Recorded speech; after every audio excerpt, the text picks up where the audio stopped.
Bueno, vamos allá a la sesión número 29. Tenemos una sesión muy densa, muy densa, muy densa, con un ponente de excepción invitado, Fernando Puche. Tenemos muchas reflexiones, tenemos muchas cosas nuevas que contar. Es decir, que he reformado todos los audiovisuales que conocéis de cursos o de libros, tal. Todo esto está refundido, remasticado y remodelado. Voy a ir un poco ligero, no rápido, pero ligero. Cuando haya cualquier pregunta, me decís. Para empezar, una reflexión que es el antes y el después. Es cuando el fotógrafo ya está a gusto con la técnica, ya no tiene que pensar cómo medir la luz, qué diafragma pongo. Todo esto va fluyendo y empieza a preocuparse del impacto visual de la imagen. Empieza a preocuparse de qué está comunicando con sus imágenes. Aparte de la técnica hay más. Hay comunicación, hay mensaje, hay estética. Y lo primero que nos encontramos, o yo lo primero que me encontré, es una vasta ignorancia con respecto al tema de la composición. No sabía nada. Y cuando empezaba a ver cosas, todo me maravillaba y pensaba que la composición, pues no sé, tal y como lo había visto en algún curso, era una serie de consejitos de pues, no centres el sujeto, no tal, que se daba en forma de reglas. Y luego pues empiezas a descubrir la verdad del asunto, que son conocimientos muy profundos que no se pueden adquirir en un ratito, que hay que ir evolucionándolos, madurándolos, masticándolos, asumiéndolos y haciéndolos propios. Y eligiendo además, descubriendo qué es lo que te gusta a ti de todo eso que estás aprendiendo. Encuentro mucha ignorancia de los autores en esta materia. Hay pocos autores con los que se pueda hablar a gusto de composición y tengan una posición madura al respecto y en fin. Es decir, que es algo que parece que esté muy superado y no es así. Todavía hay mucho que trabajar, mucho que avanzar. De hecho, casi siempre decimos que los pintores, el tiempo medio que dedicaban a estudiar composición era 15 años. Son muchos años, ¿eh? Es decir, que el camino no es breve. Lo primero es el cuánto ignoramos, los vastos conocimientos que ignoramos. Para empezar, algo de lo que ya hemos hablado, que es el principio de superioridad pictórica, que es con lo que trabajamos. La imagen cumple el principio de la superioridad pictórica, el dibujo también, la ilustración también, pero la fotografía lo cumple. Las imágenes son mucho más fuertes que las palabras y permiten transmitir muchísima información en un tiempo récord. Es decir, en cuestión de segundos, la información que te llega puede ser muy compleja, muy elaborada, y tú la vas a percibir en décimas de segundo. Lo vamos a ver con ejemplos, tanto proyectados como en el PowerPoint. Además, todo aquello que tiene una imagen, pues entendemos que hasta podemos saltarnos el texto. Y si vemos que ahí hay, pues qué voy a decirte yo, pues un señor que está sacando petróleo, pues recibo la información de que hay un vertido de petróleo sin tener que leer ni el titular ni las noticias. Fijaos el tiempo que puedo tardar yo sin esta imagen en deciros. Hay una proporción que habla de cuántas cabezas en el cuerpo del ser humano están contenidas. Si cogemos 7,5 cabezas, el hombre es un poco más pequeñito, proporcionado, es lo que utilizaban los griegos en sus representaciones. Después llega la figura un poco más atlética de 8 cabezas para acabar en el superatleta, 8,5 cabezas. Pues todo esto que estoy explicando en un vistazo de 3 segundos, lo ves representado. O la profundidad de campo. Para explicar la profundidad de campo hay unos esquemas muy visuales que en 3 segundos te los has visto y acabas entendiéndolo. Esto es para que veáis el poder de la imagen. Luego además la imagen tiene una cosa que es un lenguaje universal. Tú no puedes hablar con un australiano si no hablas americano o americano-australiano, pero sí le puedes enseñar una foto y la va a entender. Y esto pues es, no sé, una poderosa herramienta de comunicación. No hace falta saber idiomas con fotos. Nosotros vamos a empezar, es muy difícil, lo más difícil, como os decía, en estos métodos y en estos encuentros, es estructurar los contenidos de forma que los recibas en el orden adecuado y que los puedas asimilar bien. A mí me gusta empezar con la sintaxis visual, primero unas reflexiones y luego la sintaxis visual, que sería el lenguaje de la estética, el lenguaje de la imagen. Las palabras con las que luego compondré frases. Pero primero tengo que aprender palabras. Entonces es una serie de elementos que debo saber cuáles son y debo saber reconocerlos a tiempo real en mi encuadre. De forma que si tengo una textura en la imagen o hay una textura real que no forma parte de mi encuadre, debo pensar que eso es un sujeto, es un elemento. Puedo utilizar la textura como sujeto de mi imagen. O si estoy viendo una forma básica, estoy viendo un círculo o estoy viendo un cuadrado, puedo utilizarlo como parte de la imagen, como sujeto en la imagen. Esta es nuestra materia prima y en cualquier nivel de inteligencia visual se entiende, se ve. Es decir, todo el mundo sabe lo que es un círculo, una línea. Lo que no sabemos es cómo combinarlos para lograr impacto visual, que es la segunda parte de composición. Uno de los ejemplos de pintores que utilizan los elementos profusamente es Vasily Kandinsky. Y ya veis, si hay círculos, círculos dentro de círculos, triángulos, óvalos, líneas. Es una profusión de elementos básicos y puros y de formas básicas, pero no están exentas de cierta musicalidad. Si os fijáis, hay como un patrón musical dentro de esta formulación. El lenguaje fotográfico es algo de lo que quiero empezar a hablar antes de meternos en composición. Digamos que tenemos dos grandes tipos de lenguaje en la imagen. El fotográfico es el lenguaje de lo inmediato, del instante, y no se preocupa de la composición. Estos fotógrafos que pueden ir por la calle haciendo fotos sin mirar siquiera que están fotografiando, sin encuadrar, con la cámara en el pecho, no están buscando una composición exquisita. Están buscando lo nuevo que trajo la fotografía al mundo de las artes visuales, que es el valor del momento, el valor de lo que nunca va a suceder igual. Y esto no hay que ignorarlo. Hay autores que buscan la plástica, yo busco la plástica, para mí la plástica es muy importante, pero hay otros que no. Y hay quien me pregunta, Benito, pero ¿no están equivocados? No, pero si esto no es bien o mal. En fotografía no existe el bien o mal. Estos son caminos. ¿A ti te gusta eso? Sí, pues acabarás haciendo un tipo de fotografía muy similar a la que acabó haciendo Cartier-Bresson. El momento, la importancia del momento. Y me dirás, pero esto no tendría que estar en otro sitio, pero esta línea... Sí, pero él no le daba importancia. Es un lenguaje más puramente fotográfico. ¿Qué supuso? Pues un revulsivo para el arte. De repente, pues fotografías una virgen y le estás cortando medio cuerpo, o un brazo, o le estás dejando la cabeza a 1 milímetro del borde del fotograma. Dices, ¿y esto? Lenguaje fotográfico. Y no es malo o bueno, es lenguaje fotográfico. Entonces, claro, no podemos estudiar composición con este lenguaje fotográfico, porque al fotógrafo que lo emplea le da igual la composición. Su valor es el momento. ¿Qué elegiremos? Pues, bueno, vamos a elegir pintores y fotógrafos que utilizan el lenguaje pictórico. Aquí buscaremos una buena distribución de elementos, una buena combinación de elementos, una estética, de forma que consiga reforzar el mensaje, un énfasis cambiante, ahora quiero que esto dé miedo, ahora quiero que esto parezca más acogedor, y todo va a formar una unidad final, que es la imagen. Cuanto más es la formación del autor y el conocimiento del autor, más elaborados y complejos suelen ser los mensajes. Y lo que diferencia uno de otro es que en este lenguaje el autor se esfuerza mucho en buscar un grado de perfección en sus obras mediante la formación. Es decir, el autor va a esforzarse en que cada vez salga mejor, en entender por qué no funciona esto aquí o esto allá. Digamos que la referencia va a ser el arte clásico y básicamente vamos a buscar esa racionalidad, el poder explicar por qué estamos consiguiendo mayor efecto con el lenguaje pictórico. Yo creo que hay que estudiarlo y después aplicarlo de forma muy personal. Leeréis muchos autores, yo he leído muchos autores que dicen, es un error estudiar composición porque va a afectar a tu percepción y ya no vas a hacer las fotos que tú querías hacer, vas a hacer las fotos que te ha enseñado un señor a hacer. Pero esto no es así. Esto es cuando uno aprende mal la composición. Cuando a uno le dan 5 o 6 reglas estereotipadas que te fuerzan y te encorsetan a componer de una determinada manera. Pero esto es un error, así no se aprende composición. A mí me sorprendió mucho cuando encargué el prólogo de uno de mis libros a Katy Morán, a la redactora de National Geographic de los temas de naturaleza, y decía estas palabras, decía esto precisamente, este pensamiento de muchos fotógrafos, que estudiar composición puede ser malo para los autores.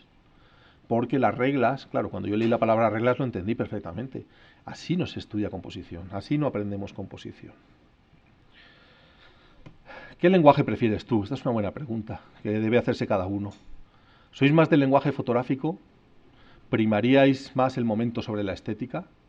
Ese salto, ese beso, esa agresión en un combate de boxeo que la foto no es estética, pero transmite esa fuerza del momento, o no. O son autores preocupados porque todo esté en su sitio y haya un formulismo en la imagen. ¿Es posible combinarlos? Oh, absolutamente. Ojalá el fotógrafo que trabaja tan rápido captando momentos, además sea capaz de aplicar estética, porque, vamos, en mi opinión, esto es una opinión, en mi opinión estás sumando valores a la imagen. Tienes el momento y tienes estética. Y de hecho, cuando hablas con los fotógrafos de lenguaje puramente fotográfico, te muestran una gran preocupación por composición. No, para mí la composición es fundamental. Hombre, no me digas esto, porque, macho, los horizontes aquí están destrozados, aquí las líneas te llevan fuera de la foto, el eje, ¿dónde está el eje? El eje, ¿no? ¿Qué es el eje? Pues no sabe lo que estás haciendo. Entonces, por mucho que te manifiesten que les preocupa la composición, les preocupa una forma etérea y poco trabajada y poco elaborada. Pero es posible combinarlos, es posible combinarlos. ¿Hay uno mejor que otro? De esto ya hemos hablado. No, no es mejor o peor, son diferentes. Esto podría ser un ejemplo del momento, es una foto irrepetible, es una de mis favoritas porque es irrepetible. Es decir, que pasen esas cigüeñas volando cuando estás haciendo la foto, pues tiene ese momento. Y yo aspiraba solamente a hacer la luna y el árbol, y todo el cielo vacío. Claro, no es la misma foto, una y otra. Pues esto es momento y estética, lo que pasa es que te ha pillado preparado, otras veces no estás preparado. El primer gran error que queremos erradicar, el concepto de reglas de composición. Debían cortarle la lengua al que diga esto, reglas de composición. Lo venimos arrastrando decenios, un siglo y pico, hablando de reglas de composición. Y es mentira. No hay una sola regla de composición. Lo que pasa es que es muy fácil y muy bonito deciros, ¿queréis aprender composición en 20 minutos? Sí. Deja el cielo en un tercio. ¿Y qué pasa? ¿Toda la vida dejando el cielo en un tercio? No centres nunca al sujeto, que no centre el sujeto. Y bueno, ¿para qué os voy a contar? No se aprende con reglas. Vamos a ver un ejemplo, la regla de los tercios. Esto viene de la sección áurea. La sección áurea, donde leáis en cualquier texto antiguo qué es, no vais a encontrar la palabra regla, encontraréis la palabra proporción. Es una proporción agradable a la vista, pero es tan agradable o similar o un poco más que la raíz cuadrada, que es proporción a 1 a 1,4, o la panorámica de 16,9, son proporciones agradables, o la panorámica 1,2, son muy agradables. De ahí a que sea una regla. Bueno. Esta es la sección áurea, tiene una formulación, la suma de las partes más pequeñas, digamos, la suma de la relación entre la parte pequeña y la grande es como la suma de las dos al total. Esta sería la definición de la sección áurea. Tiene que ver con el número phi, con la serie Fibonacci, y es una formulación que la vamos a estudiar, la tenemos que estudiar como otras. Empezó aplicándose a las artes, a la escultura, a la pintura, a la arquitectura, pero acabó utilizándose en la fabricación de peines, de ánforas, porque es una proporción agradable. Los objetos que salían de esta proporción eran bellos. Está formulada ya matemáticamente por Luca Pacioli en La Divina Proporción, que es una obra prácticamente un monográfico sobre esta proporción. Ya fue definida por Euclides como división de un segmento en su media y extrema razón. Es decir, un segmento, el más pequeño, es al más grande, como los dos juntos, como el más grande es al todo. Está inspirada en la naturaleza, es decir, viene de la naturaleza. No hemos descubierto nada, es decir, cuando empiezas a matemáticamente analizar composiciones de naturaleza, acaba saliendo la sección áurea. Otro ejemplo, nunca centres al sujeto. Mal. Cuando estudiemos la armonía, veréis que es la máxima expresión de la belleza. Es una serie de atributos que puestos juntos, según los maestros de la pintura, se consigue la máxima expresión de la belleza. Redondez, opacidad, contención, sencillez, simetría, superficialidad, equilibrio, unidad, horizontalidad y sobre todo centramiento. ¡Hala! La regla a la mierda. No sirve la regla. Te has cargado una fuerza de expresión que es la armonía, que es la que permite plasmar la máxima belleza. Vale. A ver qué regla era esa.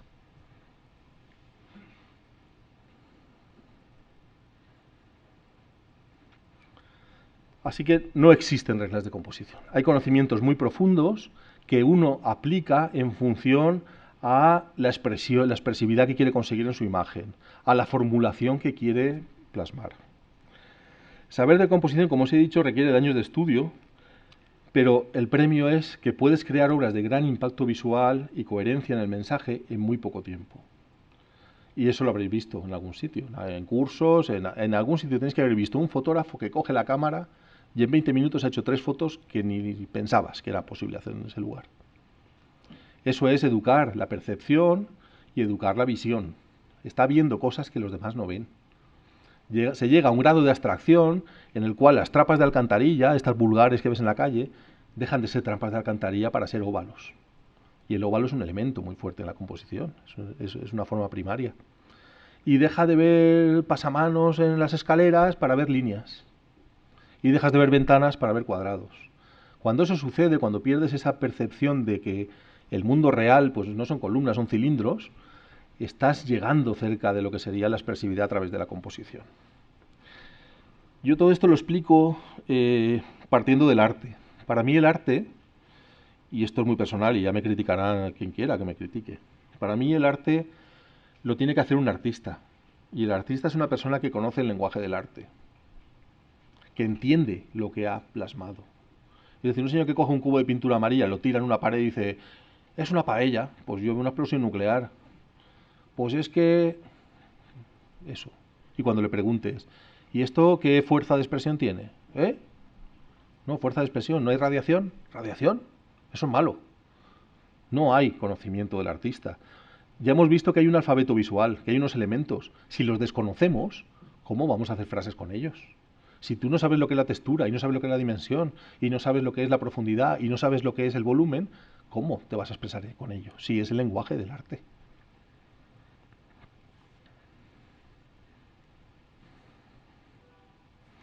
A mí me interesan mucho los pintores de este tipo, los pintores que buscan la armonía. Y ya descubriréis pues, lo que es el prerrafaelitismo, digamos las corrientes que se han esforzado en buscar la armonía. Y es algo que hoy no hay casi autores fotográficos buscando armonía.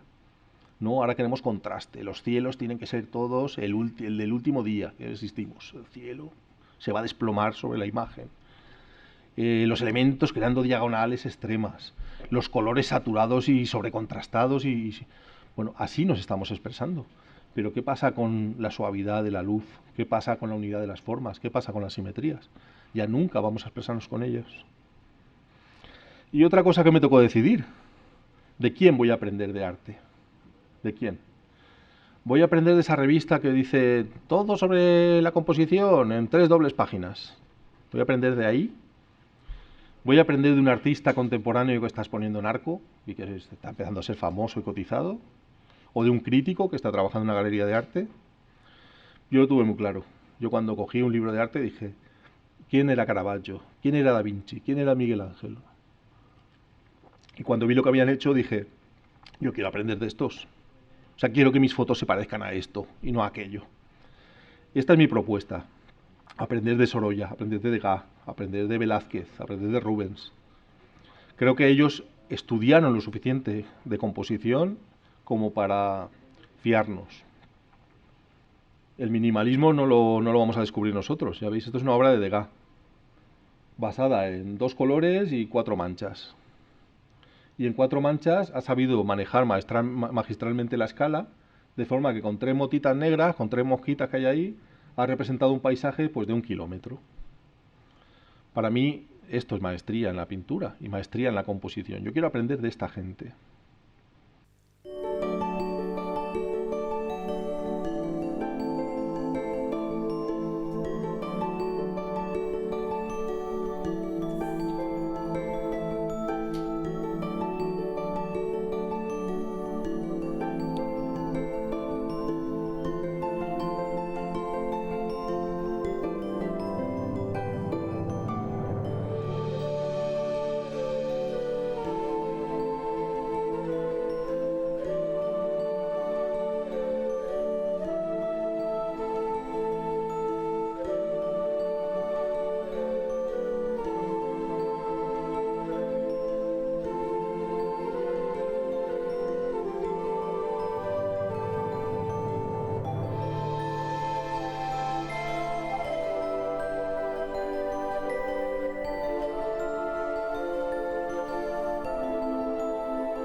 Bueno, pues estos son los elementos de la composición. Estas son las palabras que tenemos que aprender si queremos formar frases. Punto, línea, contorno, dirección. Ya habéis visto un poco unos atributos por encima de cada uno de estos elementos, pero los vamos a ver mucho más detalladamente. El punto es la unidad más simple de la comunicación visual, pero a la vez es muy fuerte, tiene una gran fuerza, un gran poder de atracción, especialmente si combinamos dos fuerzas. Una, la forma del punto, y dos, el tono más claro en el punto. Si el punto además es el tono más claro en la imagen, su poder de llamada, su poder de atención va a ser muy fuerte. No hace falta que sea redondeado. El punto es cualquier forma que ocupe una porción muy pequeña de la imagen. Es decir, que un triángulo reducido a una forma muy pequeñita en la imagen funciona como punto. Es una forma pequeña. Luego además sirve para marcar el espacio, marcar distancias. Es una referencia. Y tened en cuenta que el punto, al ser algo pequeño, cuya forma no importa mucho, puede ser colocada por el fotógrafo en la imagen, puede ser colocado. Es decir, tú puedes notar que en tu encuadre falta algo y puedes ver que un poquito más allá, que voy a deciros yo, pues hay el caparazón de una tortuga varada en la playa y que lo puedes utilizar. O sea que el punto además tiene de bueno que es manejable. En ciertas circunstancias el punto es manejable. Esta es una de las imágenes que más me gustaban de cuando yo hacía diapositiva, de un viaje a África. Y bueno, pues en este momento yo publicaba bastante en revistas, incluido el National Geographic, y las dobles páginas del National Geographic pues había tortas por publicar ahí. Primero porque eran $4.000 y segundo pues porque era mucho prestigio. Entonces, bueno, pues lo intentábamos. Separábamos las mejores fotos para esto. Total que yo la enviaba y amablemente me la iban devolviendo. Las 3 primeras veces amablemente. La cuarta ya empezaron a decir, bueno, pero este nos la quiere colar cada vez y no cuela, ¿no? Lo que estaba sucediendo es que no era la imagen adecuada. Si os fijáis, para una doble página, el eje, que lo marcaría el pico dominante de la duna en la imagen, la parte superior más destacada, el eje queda muy cerca de la doble página. La doble página hubiera cortado el eje. Además, las dos líneas de fuerza salen de la imagen, no conducen a ningún sitio, te conducen fuera de la imagen. ¿Qué me gustaba realmente de la foto? Fijaos la simpleza.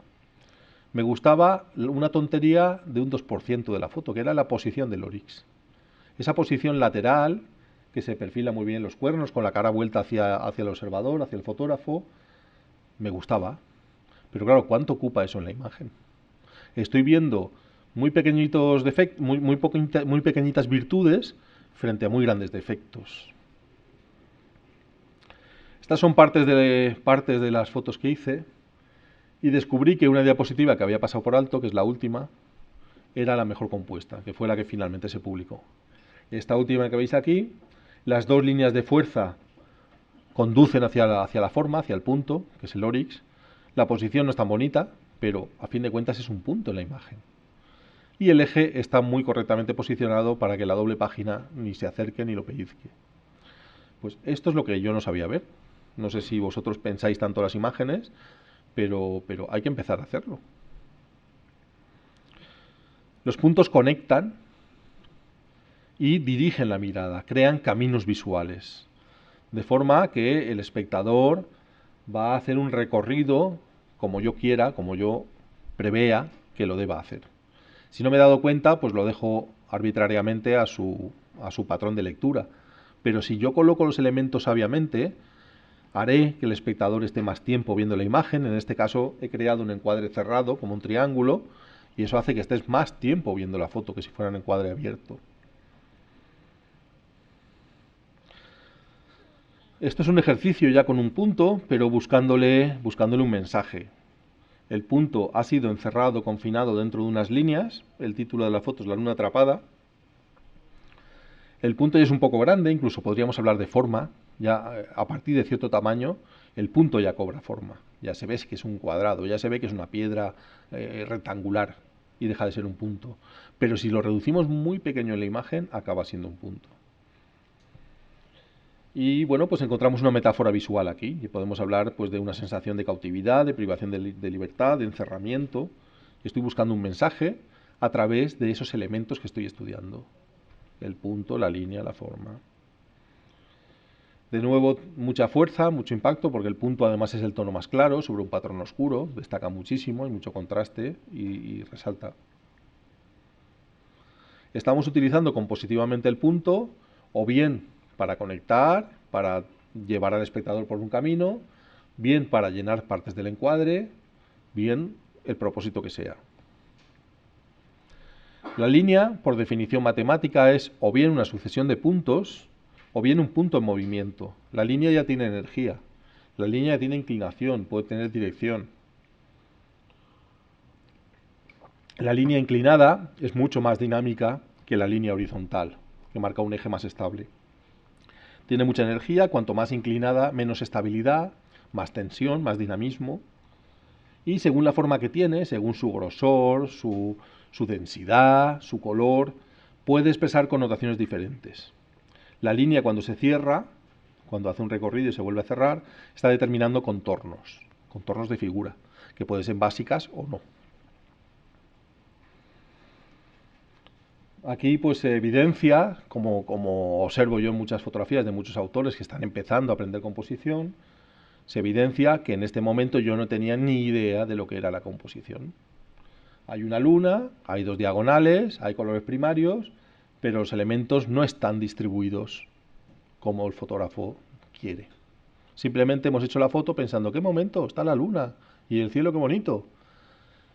Pero si yo hubiera andado 4 pasos hacia mi derecha, hubiera separado la luna de las dos piteras, la hubiera dejado ocupando un vacío que hay en el cielo, hubiera cortado justo detrás de la pitera más larga el encuadre y no hubiera sacado todo ese espacio que no dice nada, y hubiera compuesto una imagen más llena, más completa.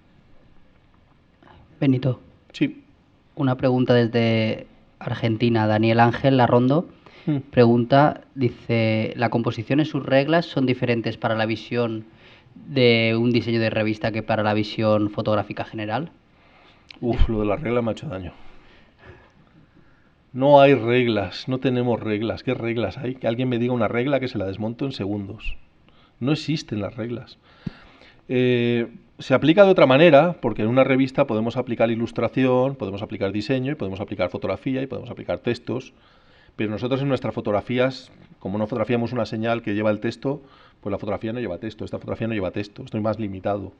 Pero los elementos de la composición son aplicables hasta en el vestir, hasta en la hora de elegir un color de coche, en todo, en todo. ¿Cómo combinar los colores? Pues búscate un primario y un derivado, ¿sabes? Del mismo secundario, búscate un verde y un azul y combinarán bien. Búscate una tríada de color. Hay formas de hacer las cosas bien. En todo esto vamos a ir avanzando, pero esto sirve para la vida, para la vida. ¿Por qué? Porque vamos a hablar de equilibrio. De equilibrio. El fotógrafo que no sabe lo que es el equilibrio no va a hacer fotos equilibradas. No, hará fotos desequilibradas. Y os lo digo porque yo he analizado mi banco de imagen y he visto mis fotos y he dicho, Dios mío, ¿quién ha hecho esto? Tú, el fuego, ¿dónde está el fuego que lo purifica todo? Porque no sabía ni lo que había hecho. Y efectivamente, cuando me hubiera preguntado a alguien que sabe, le hubiera dicho, yo qué sé, pasó el bicho allí por la duna, yo le pegué una ráfaga y allí salió lo que Dios quiso. Pero hay otro que no, que se baja del coche y dice, no, el oris tiene que estar aquí y la duna tiene que estar allí. Y busca el sitio y a la primera tiene la foto. Yo quiero ser como ese señor. Yo quiero saber qué estoy haciendo. Pero sí, la respuesta de Daniel es que sí. Esto se aplica a revistas, a diseños, a libros, a proporciones en el marco de las fotos, el tamaño de la foto con respecto a su marco, a por qué los partuses son blancos, grises o negros, para tratar el uso aislado del color y la influencia sobre el adyacente. Se usa en la vida. Yo he aprendido mucho de esto. Yo creo también que Daniel lo que se refiere es una foto que a lo mejor es buena, pero el sujeto está centrado, no vale para una doble página, pero sí vale para otro lugar de la Claro, revista. claro. Si es que aquí, como he dicho, no existe el bueno o el malo. Hay autores que todo lo centran y a mí me parece magnífico. Sí, sí, sí, sí. El caso es que, claro, que luego el redactor de la revista, el maquetador, no corte líneas de fuerza, no corte un eje, no corte un elemento con la doble página. Bueno, estamos con la línea y para no hacernos muy pesados, vamos a hacer un ejercicio práctico. Imaginaos que vamos a este lugar, Esto es la playa de Andrín, en Asturias, y casi siempre lo que yo pienso cuando llego a un sitio así es, vamos a intentar solucionar lo más difícil, porque puede llover, puede caer el satélite este que iba a caer en nuestras cabezas americano, yo qué sé, puede pasar cualquier cosa. Así que primero vamos a empezar por la foto más valiosa. La foto más valiosa, por definición, es la foto más abierta. Cogemos el angular y peleamos. ¿Por qué peleamos? Porque con un angular va a ser muy difícil no tener 3, 5, 7, 9, 20 elementos en la foto. Con un tele es muy fácil. Yo cojo el tele y con la diagonal de la orilla y el islote ya tengo una foto sencilla y correcta. Pero ¿y si abro y empieza a entrar una línea sinuosa delante que hace un enmarcado que continúa con la montaña? Bueno, pues son más elementos. Necesitamos que el autor sepa más y tenga más dominio de las circunstancias. Bueno, ya la hemos solucionado, a mí ya me gusta, a que me tiene que gustar es a mí.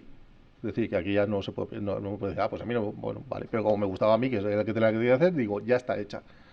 Vamos a bajar a la playa y vamos a procurar unas 5 o 6 imágenes de apoyo más sencillas. Vamos a la sencillez. Vamos a elegir 2 o 3 elementos.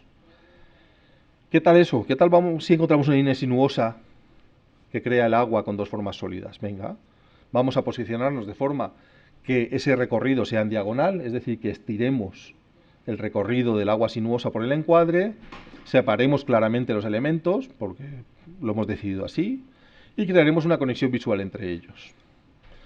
Bueno, aquí hay un problema, y es que el islote está en el centro de la imagen. Ojalá este recorrido visual que hacemos por la línea nos llevara al islote. No tenía yo amigos vascos allí, los vascos tienen mucha fuerza, si empujan el islote lo mueven ahí, seguro. No había forma, mediante el posicionamiento, de conseguirlo. Pero ¿y si prescindo de esos elementos sólidos? ¿Y si me voy a algo todavía más sencillo? Vamos a intentar componer solamente con la porción de línea que va hacia el mar, esa línea sinuosa del agua, y entonces va a ser más fácil poner el islote en su sitio. ¿Puede algo muy simple crear una imagen con impacto visual? Absolutamente sí. Es decir, la sencillez funciona. No escucharéis a nadie que encuentra el problema de la sencillez en una imagen. Tenemos una imagen mucho más simple, más próxima al minimalismo. ¿Podríamos hacer algo más simple incluso? Sí, es lo que se llama la foto de fondo. El hito que has buscado como complemento visual a la imagen, que es ese islote, ya funciona de por sí. Es lo bueno de localizar fondos. Esto me sirvió mucho cuando di los cursos en Finlandia para profesionales, porque pregunté a algunos, ¿y vosotros a qué venís aquí? Si no me conocéis. Y una chica me dijo, yo vengo porque tú te fijas mucho en los fondos. Tú compones con los fondos. Y es verdad, yo cuando busco, no voy buscando piñas, piedras, setas o palos, no. Yo voy buscando montañas, cantiles, picachos y islotes. Y después los complemento con el primer plano, que es mucho más fácil. Teniendo un fondo, ya tienes la foto del fondo, ya la has asegurado, y además puedes hacer composición. Bueno, la línea también es una frontera entre tonos, un cambio de tono. De la arena a la sombra hay un cambio tonal y eso define una línea. Y en la naturaleza encontraremos pocas líneas rectas. Casi todas las líneas son sinuosas, pero la recta está más asociada a las construcciones humanas. Tiene connotaciones de artificial. Estos son ejercicios buscando líneas, buscando agrupamiento. Fijaos, en realidad, si intentáis simplificar la imagen, no es un camaleón. No es un camaleón. Son 2 líneas. Son 2 líneas diagonales que se cortan en un punto y ya está. No hay más. Al final, esto es lo que tenemos que ver. Cómo hemos distribuido las líneas, si hemos cortado una línea de fuerza, si hemos cortado una forma importante en el encuadre, si quedan espacios vacíos imposibles de llenar, todas estas cosas. El contorno, pues lo vamos a tratar sobre todo aprendiendo cuáles son los básicos, porque de los básicos van a salir los ejes. El contorno son figuras planas, no tienen relleno, no tienen relieve ni textura, es simplemente una línea cerrada. Con la línea podemos hacer cualquier cosa, con una línea que empieza y dibujo una gallina y acabo, estoy haciendo una gallina, estoy haciendo algo con significado. O sea que la línea por sí misma ya puede transmitir cualquier cosa, cualquier tipo de información. La forma básica del cuadrado tiene asociado un significado de torpeza, de rectitud, de honestidad, de esmero. Y si os fijáis, pues de aquí tenemos el eje vertical y el eje horizontal. De aquí es donde salen las referencias visuales de los ejes, la estabilidad. Las líneas rectas en la imagen, alineadas o con el eje de gravedad o con el eje horizontal. Del círculo salen las líneas sinuosas y tienen un simbolismo de infinitud, calidez, protección. Dentro del círculo se encierran elementos. Tienen menos potencia visual que las oblongas, que los ángulos, como el triángulo, porque no tiene angulaciones. La angulación es una amenaza para el ojo. El ángulo agudo tiene mucho mayor poder de atracción sobre el ojo que el punto o el círculo. Y si os fijáis del triángulo, que tiene connotaciones, pues, como por ejemplo la simbología de la relación entre lo terrestre y lo divino, que viene precisamente de haber sido en el pasado, en culturas como los sumerios o los mayas o los aztecas, marcadores para conocer la distancia a las estrellas y conocer el calendario de eventos de efemérides celestes, pues de ahí viene ese tener dos puntos fijos en la Tierra y un punto en el cielo y poder triangular y sacar mediciones.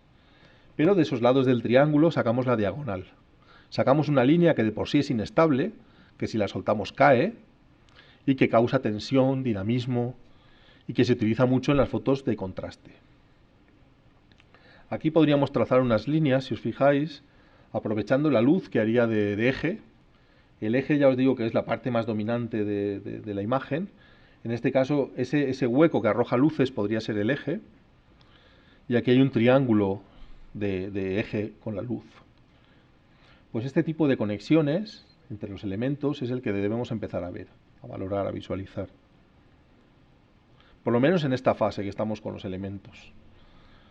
Ahora hemos buscado como sujeto, ya os digo que ya tenía un fondo. Yo quiero de fondo el peñón de Ifac y me he cogido pues todo un paseo de 1 kilómetro en el cual estoy visualizando mi fondo. Mi fondo sigue ahí, sigue ahí. Puedo encontrar cualquier cosa, que el fondo está ahí. Y de repente encuentro lo que busco, que es una forma básica. Una charca intermareal con un círculo. Aquí iba con unos compañeros y la verdad es que metí la pata porque había un pez ahí. Se ve que en un temporal había quedado un pez, pero como estaba quedando sin agua, la sensación es que el pobre estaba sufriendo. Total, que lo cogí, lo tiré al mar y se quedaron todos como diciendo, la foto, tío. Y yo qué sé, perdona, no sé, he visto el pez, digo, se va a morir. El caso es que me cargué el sujeto. ¿Veis? Se ha estructurado el sujeto fondo en diagonal, es decir, el peñón se ha dejado en el lado opuesto del círculo y se busca cierta proporción entre el borde de la foto y el comienzo del círculo, y si os fijáis del círculo a la parte inferior y del círculo a la parte lateral hay una proporción muy parecida a la que hay desde el borde hasta el peñón. Estas proporciones son muy manidas, pero funcionan. Cuando te canses de ellas, pasas de ellas, pero las tienes que conocer, tienes que saber que así se estructura una imagen y funciona. Saber reconocer las formas básicas, dejar de ver un cerianto y ver dos círculos, y entonces compones con dos círculos. Si yo hubiera sabido más de composición, lo hubiera centrado. Hubiera dicho armonía, centramiento. Lo hubiera centrado, hubiera buscado una luz más suave, no sé, castañazo de flash, y hubiera desatorado un poquito el color. Es una imagen plana, ya veis que no hay planos de profundidad, no hay sensación de profundidad, sino que es una pared y la foto es plana. Bueno, sobre la dirección, es un poco lo que os he estado contando de esas líneas que se derivan de las formas básicas, la diagonal, los ejes. Estos son ejercicios buscando líneas como loco por la naturaleza. No solo es que lo complicado de esto es tenerlo todo junto en la cabeza. Líneas vais a encontrar enseguida, pero ese fondo no está bien posicionado, ese pico no puede estar en el centro de la imagen. ¿Dónde llevan las líneas? No lo sé. Son un montón de factores puestos juntos, no es uno a uno.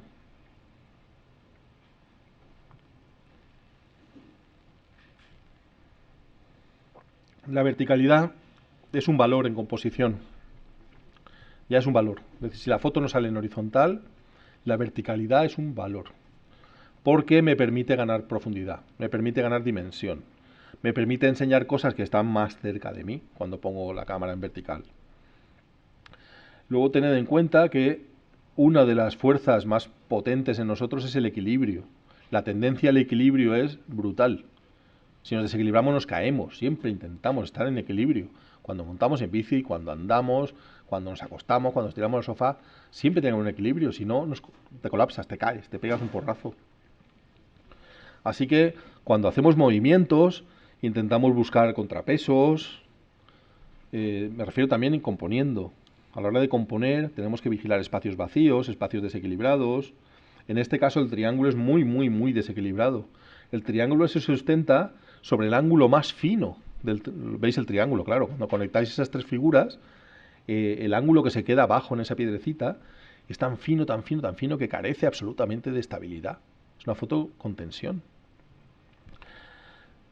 Bueno, son muchos valores como os digo, porque si yo tuviera que comentar esta imagen no empezaría por ahí. Si esta imagen aparece y yo estoy de jurado en un concurso, lo primero sería evaluar el mensaje y evaluar un poco el contexto de la imagen. ¿Qué ha querido decir el fotógrafo? La foto evidentemente tiene una atmósfera, yo empezaría por ahí, la foto tiene una atmósfera, transmite frío, se ve el agua del mar, tiene un ambiente misterioso porque el agua no la vemos como agua, la vemos como bruma. Este sería el análisis, pero esto lo veremos en el último capítulo ya. Es decir, en el análisis y evaluación de la imagen aprenderemos a evaluarla. Es decir, esta es una imagen pues de 82 puntos. ¿Por qué? Pum, pum, pum. Argumentos. Pero aquí, como estamos hablando de elementos, me estoy ciñendo, digamos, a esos comentarios sobre qué compone la imagen. No estoy tratando de explicar, de buscar un mensaje, de buscar un sentido, no. Estamos buscando las palabritas sueltas a ver cómo están puestas.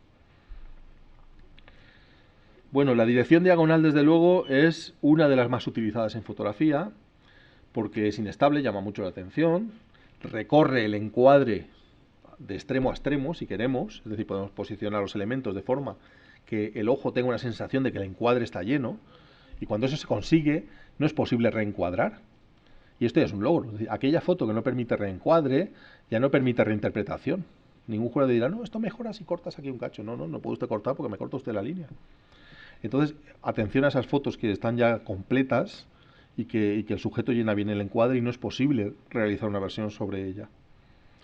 Esa línea diagonal acusada tiene connotaciones de amenaza porque no es estable, como os decía, no hay estabilidad. Aquí se combina encima con dos colores primarios, que es el rojo y el amarillo, y claro, este contraluz de negro sobre esos colores tan llamativos pues nos proporcionan esa atmósfera de drama. Aquí pues el rojo tiene sus connotaciones, que lo veremos después. Es decir, el color es un valor en esa imagen que hemos visto anteriormente. Hay una dominante muy fuerte. Para hablar un poco de las curvas, bueno, ya sabéis que un círculo, si lo dejamos en una pendiente, rueda. Esto, hasta que no veáis la flecha, casi que ni lo pensamos. Es decir, cuando veis la foto, que la foto no vale nada, pero sí me ayuda a explicar que esos círculos que veis en la ladera, que son pinitos, que son arbolitos, pero que son círculos, en cuanto pongo un triángulo en la parte superior, en cuanto pongo una línea oblicua, los estoy moviendo, los estoy amenazando de moverse. Esto es la tensión de la diagonal. Aquí no hay estabilidad, aquí no hay equilibrio. Lo normal es que todo esto ruede. Si fueran círculos sueltos, acabarían en el valle todos. Estos son ejercicios de dirección, precisamente, intentando conducir las líneas hacia algo. Es decir, que tenga un sentido las líneas, no solo sacar las líneas. Esto es lo que os digo un poco de evolución en la percepción. Al principio, mira, es que quiero sacar la luna. Sí, pero lo siguiente es, quiero sacar la luna aquí. Ya no me vale solo que esté la luna, ahora la quiero en su sitio. Esto es lo que me empieza a marcar la diferencia. El tono es muy importante porque supone el relieve. El tono es lo que nos ayuda a sobrevivir. Si no hubiéramos diferencia tonal, nos pegaríamos con todas las cosas. Si todo fuera blanco, blanco, blanco, impoluto, tropezaríamos con la columna, con las sillas, con todo. Es el tono el que marca las diferencias de perfiles y de dónde empieza una cosa y acaba la otra. De hecho, incluso las figuras básicas, si cogemos un cilindro y eliminamos el tono, es decir, que le damos luz plana, acabáis viendo un rectángulo. Esto cuando lo fotografíe no va a ser un cilindro, va a ser un rectángulo.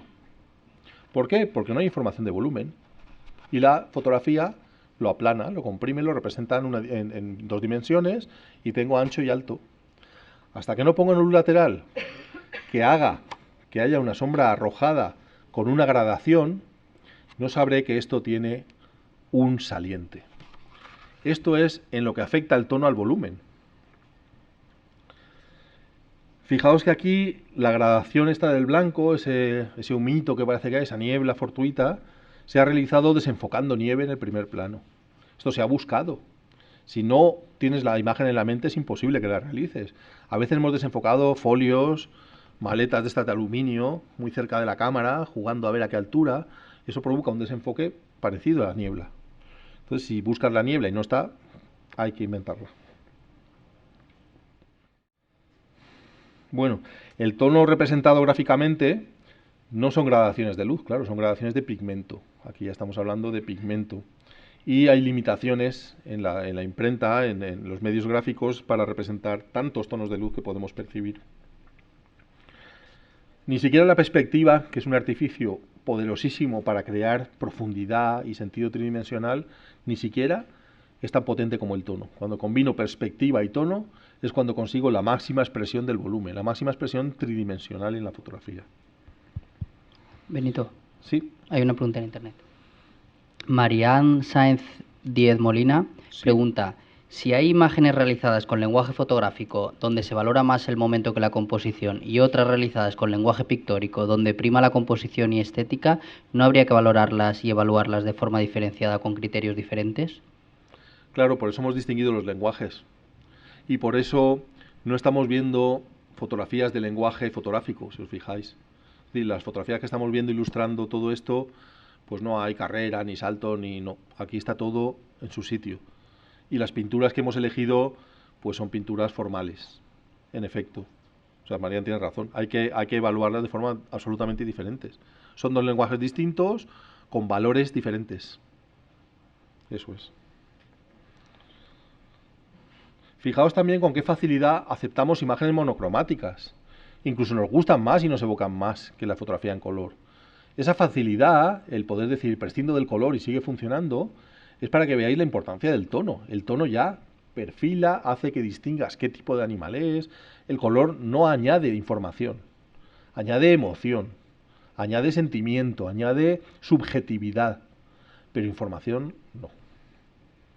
El tono de por sí ya representa esa información que necesitamos.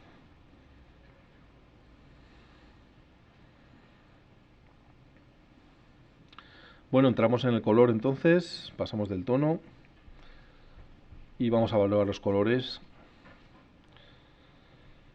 Como os decía, el color es emociones. Quizá yo recomiendo mucho, sobre todo a las autoras, a las fotógrafas, que sea lo último que añaden o lo último que piensan en la imagen. Porque por lo visto, por alguna relación extraña, en los cursos lo he observado, la mujer es más sensible y más sensitiva al color. Entonces, un amanecer rojo ya hace que se vuelvan locas con la cámara y el cielo rojo, las nubes, Pero bueno, pero claro, hay que componer. Es decir, el cielo rojo, las nubes y un palo no sirve. Hay que buscar un castillo, hay que buscar un sujeto con fuerza, una composición. Entonces, el color yo diría que sería lo último que tenemos que añadir. Incluso aquel que no pueda con ello, que se desature la cámara, que quite el color de la pantalla, que mire en blanco y negro. Y entonces cuando todo está ya en su sitio y te has concentrado y todo está bien, añade ese valor del color. Cuando ya has pensado que quieres transmitir el mensaje, refuérzalo con la dominante de color que tú controlas desde la cámara. Porque el color no es aleatorio, el color tiene que ir en función del mensaje. Esto es un todo como en la Gestalt. La suma de las partes crea un todo que no tiene por qué ser esa suma de las partes, es un todo diferente, esencialmente. Tenemos desde el punto de vista científico 3 dimensiones del color, que son matiz, saturación y brillo, con las que podemos definir cualquier color, con unos valores de matiz, saturación y brillo, lo podemos caracterizar. El matiz o croma es la gama de color mismo, es decir, si son amarillos, o son naranjas, o son azules, ese sería el matiz o el croma. Tenemos 3 primarios, amarillo, rojo y azul, que son colores pigmentos, es decir, al mezclar estos colores entre sí, puedes sacar los secundarios, puedes sacar los terciarios y todos los derivados. El color que más diferente reacciona a todos los demás es el amarillo, que se llama color luz, y funciona distinto de los demás colores, es peculiar. el amarillo. El rojo es el más activo, el más emocional, representa el calor, pero también la sangre, por ejemplo. Tiene cierto dramatismo. Son expansivos, es decir, que un círculo rojo sobre un fondo azul lo apreciaremos más grande que el mismo círculo en azul sobre un fondo rojo. Tienden a llenar la imagen, a expandirse. El azul es pasivo, suave y contractivo. Y de sus mezclas, como os decía, pues salen los derivados, secundarios, terciarios. A veces el color, bueno, pues no está como queremos. Me hubiera gustado tener aquí un cielo más rojo y más... Pero bueno, sabéis que tenéis los balances de cámara y de los balances de cámara se puede hacer mucho con el color. La saturación significa cómo es de puro el color frente al gris. Eso es la pureza del color es la saturación. Cuanto más saturado, es más explícito, más llamativo, más arcaico, más simple. Los colores pasteles son aquellos que estarían recomendados para la armonía, mientras que el contraste pediría colores saturados y primarios. Pues los colores derivados, ya a nivel terciario, en pastel, es decir, menos saturados, transmiten su sutileza, tranquilidad. Sería más una formulación de armonía. El brillo o tono, bueno, es otra de las características del color, que es acromática, es decir, si elimino el croma, el tono no se ve afectado. Esto es un ejercicio interesante de hacer y es aprender a ver en blanco y negro, aprender a ver el color en blanco y negro, cómo se plasma. El único que se hace más brillante a mayor saturación es el amarillo, todos los demás se oscurecen, pero el amarillo, el color luz, cuanta más saturación tiene, más se aclara y más brilla.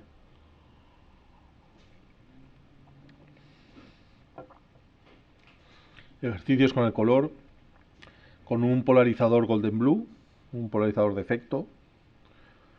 Esto es río tinto y lo que hemos hecho es frotar el sedimento.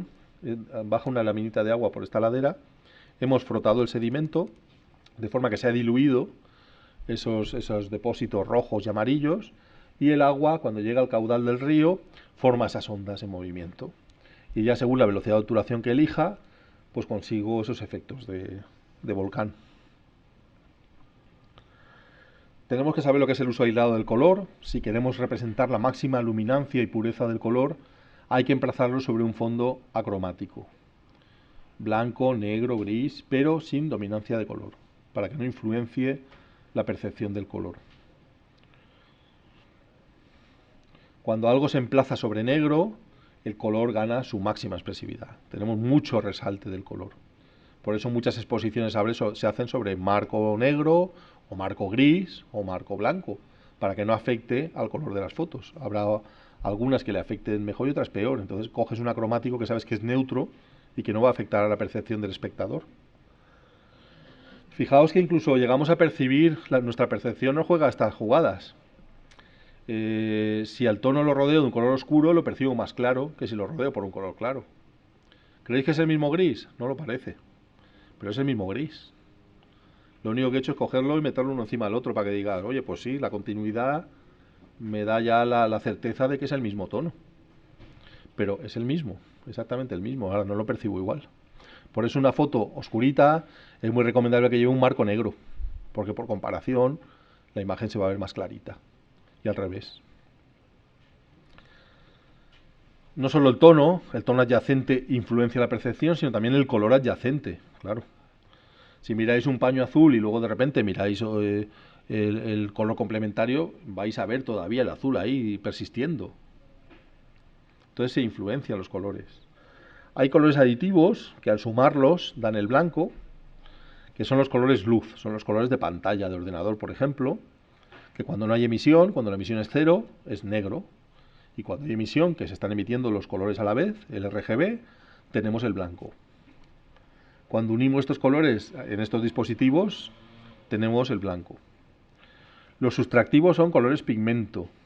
Es como si pudiéramos tener aquí los colorantes, cogiéramos un pincel y lo mezcláramos. Cuando mezclas el CMI, el CMYK, bueno, el K lo hemos quitado, el negro. Cuando mezclamos cian, magenta y amarillo, estamos creando negro. Son colores sustractivos o pigmento.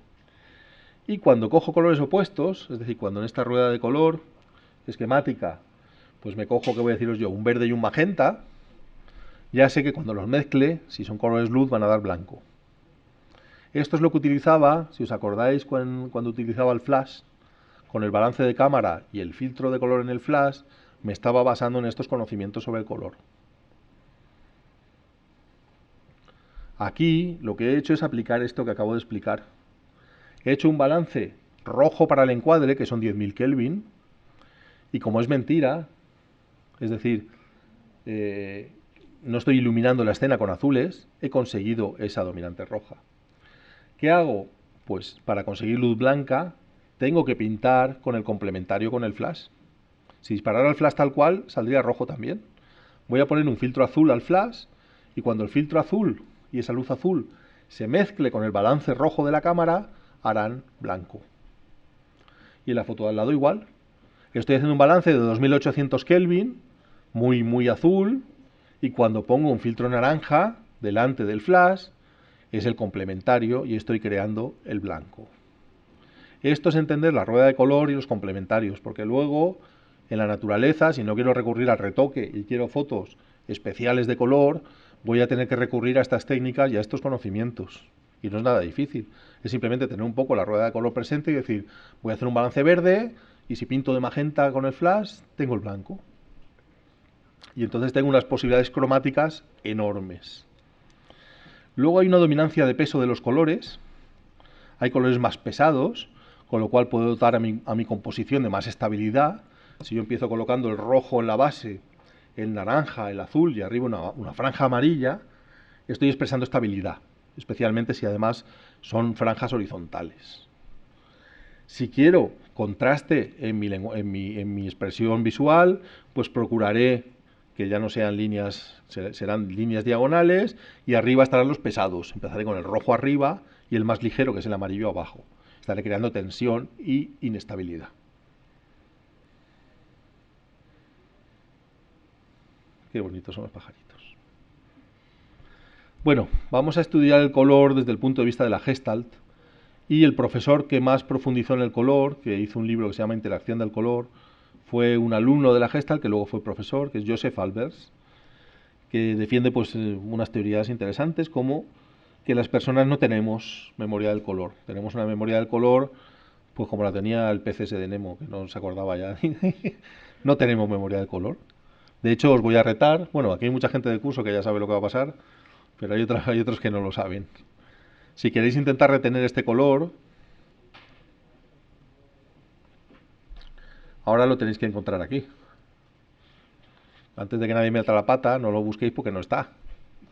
Están todos apartados un 20% del color anterior. Pero en los cursos, pues la mitad de la sala dice que es el de en medio, un tercio que es el de arriba y otro tercio que es el de abajo. Y no está. Y hasta que se sabía el truco, pues nadie decía que no estaba. Es decir, que efectivamente no tenemos memoria del color. Es muy curioso. Y en las proyecciones que hacemos de las personas que traen fotos a los cursos, a veces he cogido una foto con maldad, la he sobresaturado, la he contrastado, le he quitado naranjas, le he metido verdes. Y cuando la he proyectado me ha dicho, mi foto, mi foto. No he notado nada raro. No, no, mi foto, mi foto. Si la he reventado, ¿qué dices? ¿Cómo? Hasta que no lo tenemos los dos juntos, no sabemos decidir. Esto es importante en el procesado y la elección de imágenes, sobre todo a nivel ya de concurso, de concursística, el tener 2 o 3 variaciones de color de la imagen, 2 o 3 balances, y poder evaluar cuál es la dominancia adecuada para el mensaje y para el impacto visual. Hasta que no están juntas las imágenes, no lo vamos a poder percibir, no tenemos memoria del color. Te la esconden y ya no saben ni cómo era ese verde, no sabes definirlo. La textura es otro elemento visual que despierta además sensaciones táctiles. Cuando vemos una textura real, como puede ser la de la ropa, tenemos también una sensación táctil. Si es suave, si es rasposo, si es afilado. Porque la textura está relacionada con la composición de la materia. El de qué está hecho. Está hecho de lana, será suave y ya puedo imaginarme una textura. Pero a veces son texturas visuales. A veces ni siquiera son texturas y les llamamos texturas. Hay 3 palabras que representan cosas muy parecidas, que son patrón, mosaico y textura. y las utilizamos, y los ingleses en lengua anglófona lo utilizan como sinónimo. Esta textura o mosaico, mire, un mosaico no tiene por qué ser regular. La textura sí lo es. El mosaico no tiene por qué ser regular. Y el patrón es regular, pero no está afectado, no es composición de la materia. Es decir, que hay una serie de sutilezas que deberíamos conocer. Fijaos también aquí la representación tonal. Sí. Hablando de la textura y uniéndolo con otras cuestiones que has comentado antes, el lenguaje visual o fotográfico. Sí. Si conjugamos distintos elementos, como son la textura y otros valores, el color, y conseguimos estimular distintos sentidos, una suerte de ejercicio de sinestesia, Sí. ¿conseguimos transmitir más? ¿Es aconsejable? Claro, hombre. ¿Es un valor añadido? Uf, si haces una foto en la cual puedes oler el mar, todo el mundo se va a quitar el sombrero. Claro. O sea, si consigues transmitir más información, cuanta más estás reforzando el mensaje. Si el estudiar los elementos por separado es para luego poner todo esto junto. En la siguiente proyección de fuerzas de expresión, que veremos el próximo día, va a ser coger las palabras sueltas, esta de caigo, niños, monte, y empezar a hacer frases. Y para hacer frases necesitas saber dónde tienes que poner la línea, cómo tienes que poner el círculo, cómo puedes causar cierta reacción en el espectador con esas técnicas. Pero por supuesto, claro, si estás reforzando el mensaje con el color, estupendo. De hecho, ¿veis? Esto sería una textura real. Esta textura es composición de la materia, puedo pasar la mano por encima y saber cómo es, y es una textura real. Pero a veces tenemos una foto aérea abstracta que tiene un patrón regular, que parece una composición de la materia, y no lo es solamente una textura visual, sin esa componente táctil secundaria. Aquí tenemos la textura como primer plano, como elemento. Hay un fondo de cielo con nubes, pero aquí realmente el sujeto, el protagonista de la foto, es la textura. Esa textura de arena. Aquí, igual, solo que en la foto no se veía. Tú hacías la foto y la textura no estaba, en una mancha negra absoluta. Pero como tú sabes que ahí en esa roca agrietada hay una textura, coges una linterna y mientras la cámara estás poniendo, a ras de suelo, iluminas y resaltas la textura como tú quieres. Entonces creas las sombras, creas el volumen y creas esa sensación de que ahí hay un sujeto que es precisamente esa textura rugosa. Esta es una de las formas de utilizar la textura. La pregunta que debemos hacernos todos, ¿cómo utilizo la textura en beneficio propio?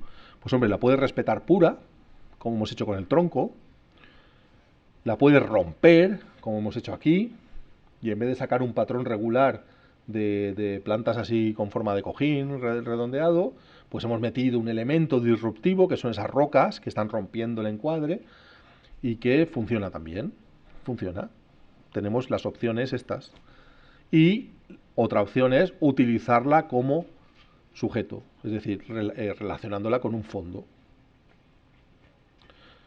Aquí hemos roto la textura mediante esa línea que parte el color. Hay una parte negra, otra parte amarilla, y sigue siendo una textura visual, solo visual, rota.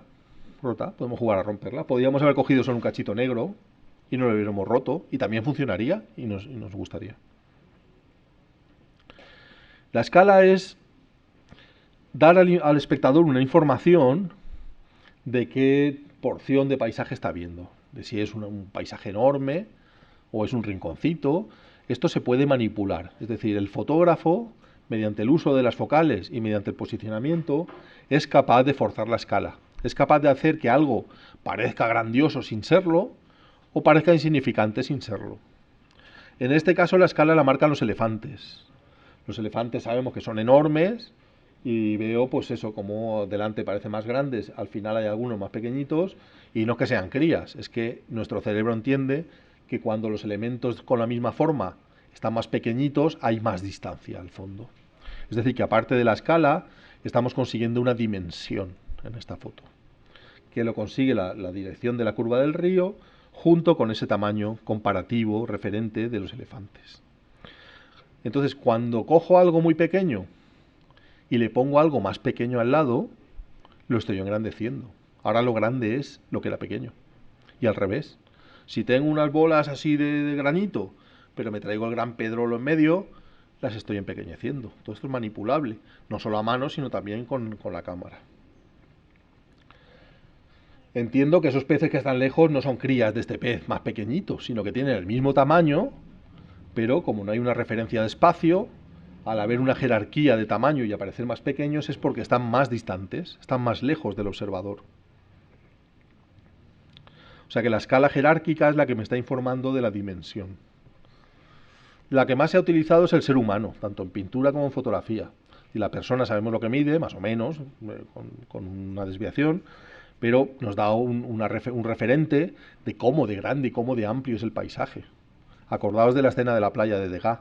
Esas pequeñas figuritas tan chiquititas que ha pintado ahí como moscas, pues nos dan la sensación de que el paisaje es descomunal. Sin esta referencia del buzo, yo no sé cómo es esta cueva. Pero es que yo además puedo manipular ahora la imagen, puedo decirle al buzo, 20-30 metros para mí, y lo voy a sacar aquí delante tapando casi toda la cueva. Tú vas a pensar, ¿qué cueva más pequeña? No, lo estoy manipulando yo. O le puedo decir al buzo, vete para atrás y te sales de la cueva 1 kilómetro, y va a aparecer una mosca allá lejos que dirás, joder, pedazo de cueva. Todo esto es manipulable por el fotógrafo. Lo que hizo Le Corbusier con respecto a estas proporciones, estamos hablando de proporciones, dentro de la escala, es una doble sección áurea para formular la ergonomía, para saber pues, qué alto tiene que tener un edificio, todo en relación a la figura humana. Entonces, mediante una escala doble de sección áurea, de proporción áurea, sacó matemáticamente unas proporciones que se llaman ergonomía, para que las sillas pues, no te queden los pies colgando, o te sobre o te falte un palmo de silla. O en la mesa no te toquen las piernas aquí arriba, y puedes estar cómodamente sentado, y en las ventanas son proporciones. Fijaos que en el aerogenerador hay una pequeña figura humana mirando hacia arriba, que es lo que me da el sentido de cómo de grande es un aerogenerador. Sin esa persona que apenas se ve ahí en chiquitín, pues no sabría qué tamaño tiene.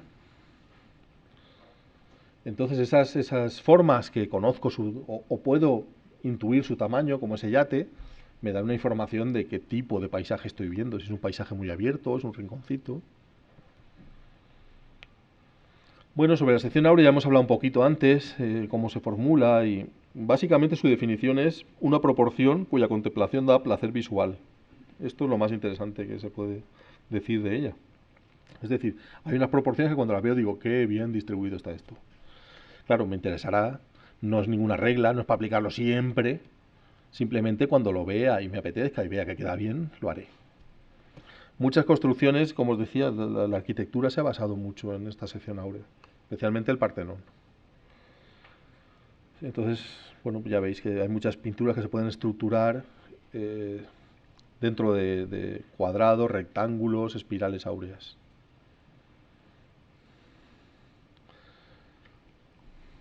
Bueno, esto es más pequeño que una uña. ¿Qué pasa? Que hay otras mucho más pequeñitas en la foto. Entonces parecen grandes. Estoy manipulando la escala de nuevo. Si las quito esas dos conchitas y pongo otras minúsculamente pequeñas, las que me parecían pequeñas pasan a ser las grandes de la foto. La serie Fibonacci yo la utilizo sobre todo para marcar las fotos. Cuando tengo que hacer un margen alrededor de la foto, normalmente me salto 4 números en la secuencia. Es decir, si mi foto tiene 55 centímetros de lado, buscaría un marco de 8. Yo lo utilizo de esta forma, es decir, busco proporción entre tamaño de foto y tamaño de marco. Ahora he tenido un dilema porque para la Sociedad Fotográfica de Guipúzcoa hice una exposición sobre composición que lleva un triple marco. Entonces ya pues dices, bueno, vamos a ver qué hacemos aquí. Ya traeré alguna foto para que veáis si lo logramos solucionar entre varios.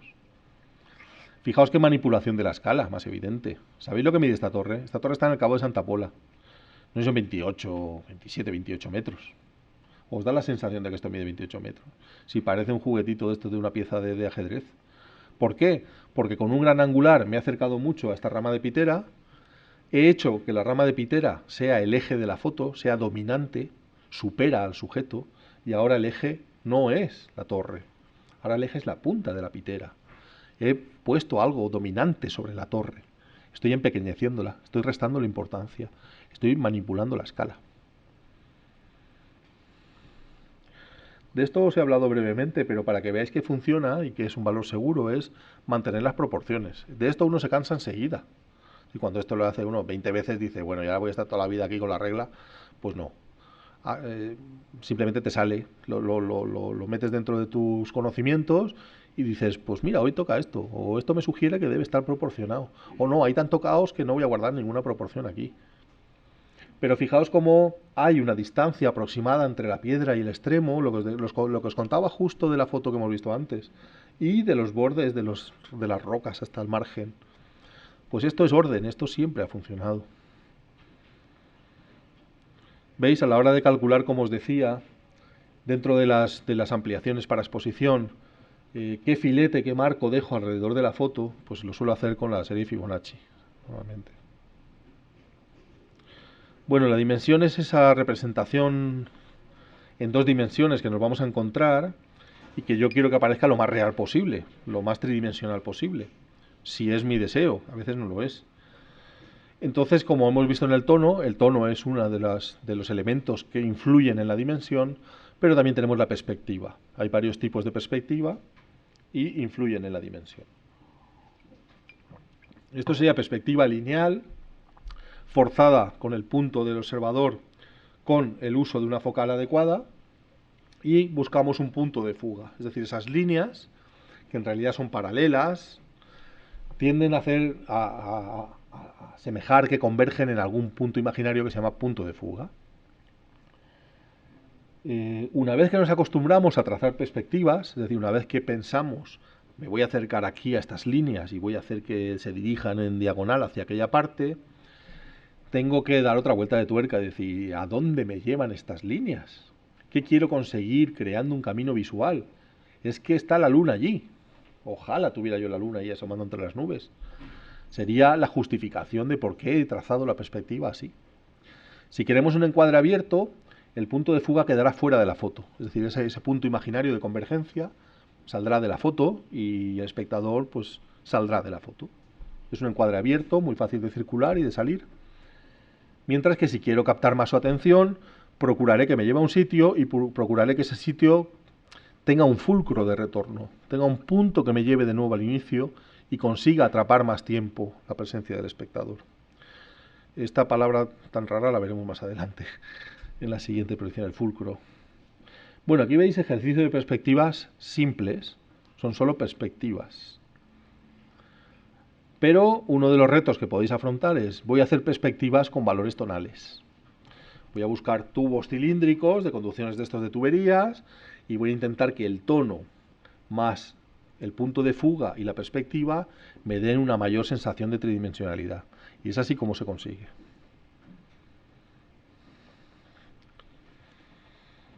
Bueno, de esto hemos hablado, que la lata de Coca-Cola, si no tiene un valor tonal, si no tiene una gradación, para mí es un rectángulo. Yo la veo como un rectángulo. Hasta que no aplico luz lateral y una parte de la lata me arroja sombra y me degrada esa sombra, yo no sé que eso es tridimensional. Yo no sé que es un cilindro en vez de un rectángulo. Y luego aparte esas proporciones, 1-2, que la han hecho tan famosa, relación doble mitad, para que veáis lo de la regla de los tercios, pues esto no lo cumple. No es ninguna regla. Y esto tampoco es una regla. Es otra proporción, la proporción 1-2, una proporción panorámica. Tenemos una perspectiva que no es matemática, que es la perspectiva atmosférica o la perspectiva aérea, que es la que utilizan los pintores para dar sensación de que hay atmósfera entre ti y el fondo. Es decir, que el fondo está más lejos y se ve afectado por la atmósfera que hay en medio. Su formulación es que en la distancia los elementos pierden contraste. Es decir, si os fijáis en el peñón de Gibraltar en el fondo, no tiene estos negros y estos blancos que hay delante. Está más descontrastado en la distancia. ¿Por qué? Porque hay atmósfera que está rebajando ese contraste. Los tonos se aclaran, se hacen más claritos, y hay una mayor dominante de color, que en horas centrales del día, de un día soleado, suelen ser azuladas, y en un amanecer o un atardecer suelen ser anaranjadas. Esas fotos que vemos de montañas en la distancia, pues el cielo está con una mayor dominante de color cuanto más lejos está el sujeto. es una forma simple de representar la distancia, la lejanía. Hay mucha gente que dice, uy, hoy hay calima, hoy no se puede hacer fotos. Pues piensa que tienes perspectiva atmosférica. Piensa que ya tienes sensación de distancia con el fondo. Esa profundidad también la podemos controlar con el color. Esto lo conseguían muy bien los impresionistas, que pintaban a horas centrales del día y no había sombras, como en esta foto. Es un día de luz medio nubladito, luz suave, y simplemente esos cambios de manchas, esas manchas bien definidas, son las que te van llevando por los distintos campos de la imagen, por los planos, hacia el fondo. Entonces vemos un primer plano donde hay más definición, donde veo líneas, y vamos avanzando por los planos hasta un lugar muy distante donde hay unos arbolitos ya que se ven muy pequeñitos, ya vemos que el paisaje es amplio. Veremos una proyección impresionista el próximo día y veremos también cómo ellos construyen estas imágenes. Fijaos, esta perspectiva es de sujeto-fondo. Esa relación diagonal entre la actinia y la cueva es la que nos da la profundidad en la imagen. El movimiento siempre está presente en las imágenes, porque no se trata de que lo que hayas fotografiado se mueva, sino de cómo se va a mover el ojo del espectador en la imagen. Es decir, cómo va a ser el patrón de evaluación de la imagen, el patrón de exploración. Por dónde vas a entrar en la imagen, en este caso sería la parte inferior izquierda, entraremos por ahí, ascenderemos por esas líneas, subiremos hasta el eje, que es lo segundo que percibimos, y después acabaremos recorriendo el resto de la imagen. Es decir, que esa sugestión del movimiento está creada por el patrón de exploración. La foto puede parecerte muy estática, pues son 3 piedras, pero como las 3 piedras crean un triángulo, ahí hay movimiento, y tú vas a ver primero unas y luego otras, y eso es movimiento. Es decir, que esa actividad que se llama persistencia de la visión, el ojo siempre está explorando, siempre está buscando, es la que hace que veamos ese movimiento. En este caso es muy evidente, porque además es algo que se mueve, el sujeto se mueve. Todos son diagonales que nos hablan del movimiento, el agua está en movimiento y el bicho ha metido la cabeza dentro del agua. Es decir, es muy obvio que esta imagen va de movimiento. Pero otras veces la formulación visual nos lleva a un movimiento menos evidente. Fijaos qué distintas son, pero qué patrón de exploración más parecido tienen. En esta podríamos hacer una variante, en esta de la derecha, yendo desde la piedra que hay abajo directamente al eje, al peñón más grande, en diagonal, que es una formulación, es decir, que no he puesto flechas porque no te estoy indicando exactamente cómo, pero sería de la piedra al peñón, del peñón arriba y abajo a la piedra. Mientras que en la foto de la izquierda, de la piedra subo directamente al eje. Lo segundo que voy a percibir después de ese primer plano, que está más cercano al espectador, es el eje. Es decir, que cada persona tiene su patrón de exploración que es propio, aunque hay una preferencia, y así es como se lee una imagen. La imagen se lee de la siguiente manera, no es como leer una libreta, no. La imagen se lee de la siguiente manera. Lo que tienes más cerca de tu cara, lo que tienes más abajo en el cuadro o en la foto, lo que tienes aquí, es el primer plano. El primer plano, lo más cercano. Aquí es donde tiene que estar el sujeto y aquí es donde tiene que haber nitidez, definición.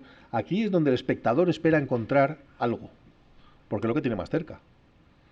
Y después está el fondo. Entonces entro a ver el primer plano y en el fondo, ¿qué me llama más la atención? El eje. Subiré hasta el eje y luego trazaré el recorrido de vuelta. Así que no se empieza de la parte superior, no estoy leyendo un libro. La lectura de la imagen es distinta y se ve muy claramente en pintura. Luego, aparte, puedo obligar a forzar el patrón de lectura, como veremos ahora. En general, lo que hace el ojo es seguir a la línea y busca acabar en el punto. Y sobre todo busca el tono más claro en la imagen. Si somos capaces, como hemos dicho algunas veces ya aquí, de que el sujeto de la foto albergue el tono más claro, estará doblemente resaltado. ¿Veis? Aquí hay otra vez otro triángulo visual. Son imágenes sencillas de componer, muy sintéticas. Entonces, claro, estamos hablando de personas de cultura occidental. De esta forma será una lectura de izquierda a derecha. Una persona oriental leería la imagen al revés. Ahora vamos a forzar el patrón de exploración de forma que no me quede de izquierda a derecha. Este sería el patrón de exploración, que sí que es de izquierda a derecha. vamos de la posidonia hasta la piedra más alta, que es el eje, vamos a explorar cuál tiene a su lado y cerramos el recorrido visual. Hemos creado un triángulo visual inestable.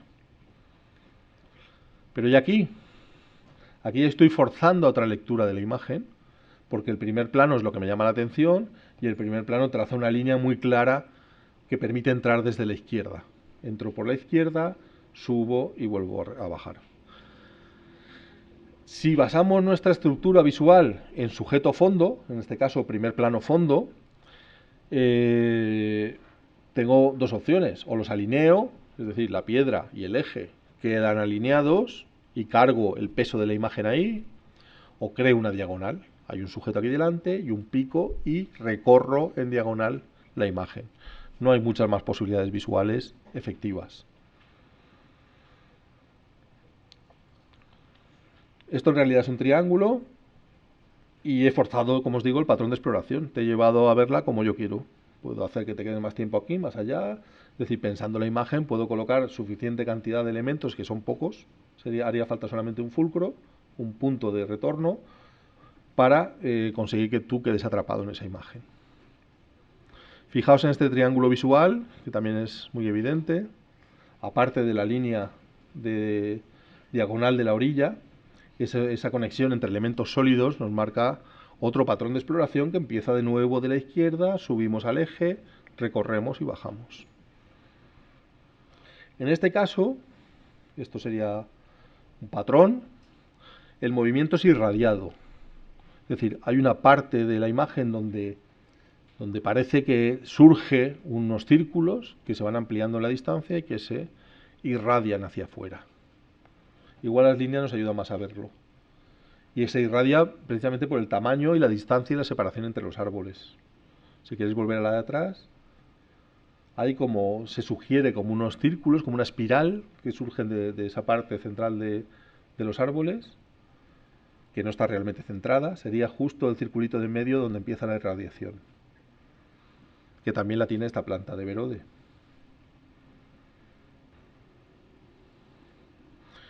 Bueno, pues ya hemos dado cuenta de esta primera ataque a la composición.